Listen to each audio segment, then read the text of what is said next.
Arvada has certainly had a rich history, from the gold find in 1850 to our reputation as the celery capital, to the trolley, and now the G line. We've always been on the move. The gold find was back in 1850 that a group on its way to California for the gold rush, and they stopped down here on what came to be known as Ralston Creek, because Lewis Ralston was the man who found a little bit of gold in his pan as they had stopped there. It was the first documented gold find in the state, and it didn't set off the gold rush at all. That didn't happen for almost another 10 years here in Colorado. But there were other people who followed them out here, not in searching for gold, but just the general settlement of Colorado at that time. This was very fertile land, and so they entered into agriculture, primarily crops. So that became the principal occupation. The principal founder of the city is Benjamin Franklin Wadsworth, and he was in partnership with a person by the name of Reno, and the two of them platted out the town. For the first 40 years or so of the development in Arvada, it was relying upon the ditches and wells before we finally had a water tower and a water system. The trolley came through a town where there was service, a pretty frequent service, many times a day, to go travel between here and Denver and Golden and the town of Leiden. And that trolley ran until 1950.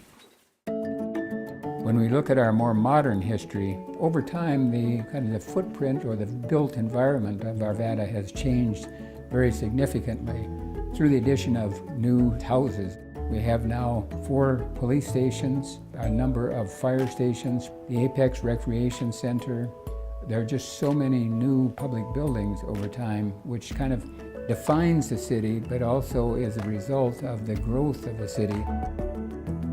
The west side of town has truly developed in the last 20 years or so with the developments of the Five Parks neighborhood, Candelas, Whisper Creek, Leiden Rock, huge housing and commercial developments on the west side of town. So we've been able to build to the west and northwest and still preserve the mountain views to the west.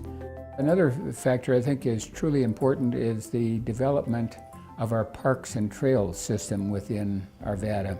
We have something like 150 miles of trails, 100 parks, and some of the newest and best parks are truly unique, such as the dog park, Long Lake Ranch Sports Complex, which deals with soccer and other sports, Ralston Central Park, very close to the midtown of Arvada. We have parks such as Britton Park on the east side of Arvada. One of our postmasters here in Arvada, an African-American man whose name and family heritage can be celebrated in the name of that park.